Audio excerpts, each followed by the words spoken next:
Hey everybody, I'm Dwayne Marino, and today's Saturday tip is going to be on something I call the 6 Ps. I want you to write down these 6 words: principles, practices, psychology, patterns, predictable, and probability. I want to go through these things. My 4 passions, my 4 interests in life is health, wealth, happiness, and sales. And you're going to have tons of information coming at you here in this Facebook group in the next few months in those areas. And I filter everything in my life that's important through these 6 Ps. And I think these 6 Ps really need to be written down and analyzed on a regular basis. Okay, the first one is principles. There's certain principles in selling I don't see changing anytime soon. And those 4 principles are attitude.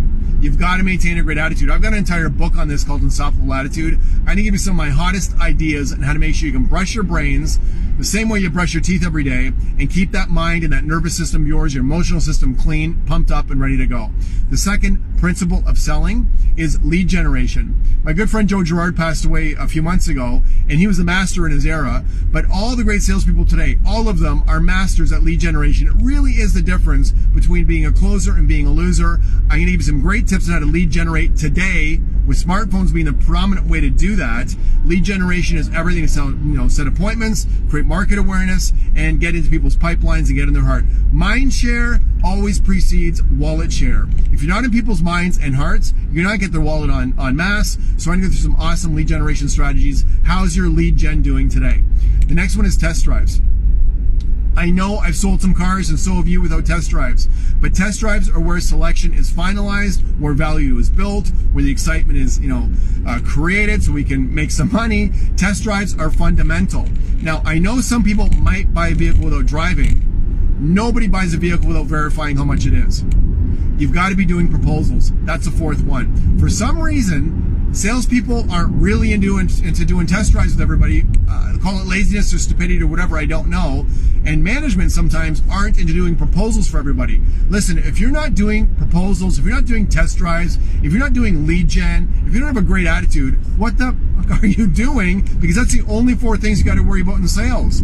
That's like gravity. You throw a pen up in the air, it's going to drop. There's your 4 principles. Next one is practices. Nokia and BlackBerry owned the smartphone and cellular phone businesses, but they didn't adapt. Because they didn't adapt, they died out of those market segments. If you don't evolve, you're going to dissolve. The trend is your friend. You got to know where the market is going. At least stay with it. If you can stay ahead of it, that makes you a genius. But at least stay with the market. But being behind it isn't good. So stay with things, keep up with your practices, and study and read a little bit every day. Read a chapter of a book every day. Watch a YouTube video every day. Study. There's salespeople in your showroom. They're doing a great job with whatever they're doing.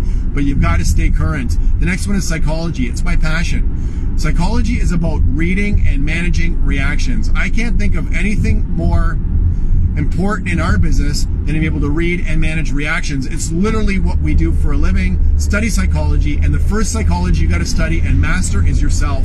Self-awareness is everything. The next one is predictable. The reason to master a process is so from your side of the desk, keyboard, phone, you're more predictable, so you kind of know where you're going to go with things when certain problems arise.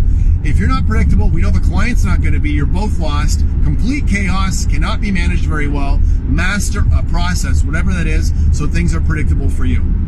The next one is patterns. You've got to honestly measure your patterns. For some reason, we might lie to reports to management or CRM or DMS. You're only kidding and lying to yourself. I hope management is using some of these numbers to coach you and not always criticize you.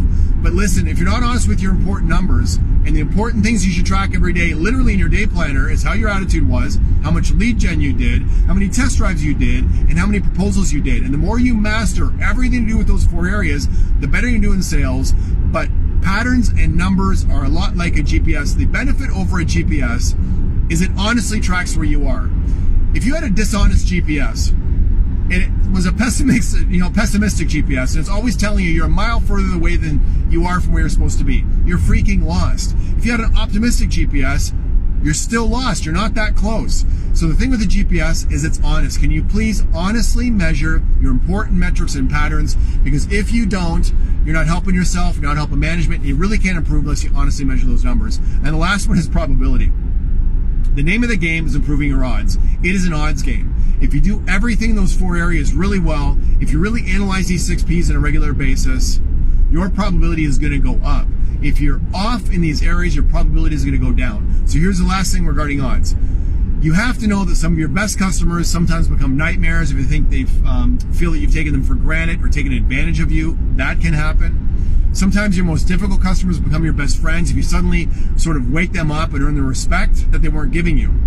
Nice people have bad days. Bad people have good days. Just because somebody has a driver's license doesn't mean they're sane. You're going to actually regret selling 1 or 2 cars this year because some people, as I say, are knucking futs. They're just not quite all there. They're not taking their medication on time. I don't know what's going on. And sometimes, you know what? You just sell a car, you get somebody that just buys from you in 5 minutes because they came in already predetermined and determined to buy a car today from somebody. So probability. So please look at your health, wealth, happiness, and sales. Analyze your principles, your practices, your psychology, your patterns, how predictable your process is, how well you've mastered it, and this is going to all lead to probability. But you've got to start really working on it. And as I think Jim Rohn said, great trainer, also another master that passed away, you got to work harder on yourself than you do in your business, and stop hoping for your life and sales to get easier and start working on you getting better. I'm Dwayne Marino. Here's your tip for the day while I drive along, and there's my remote. See you later, folks. We'll see you around. Next tip. So long. Have a great weekend.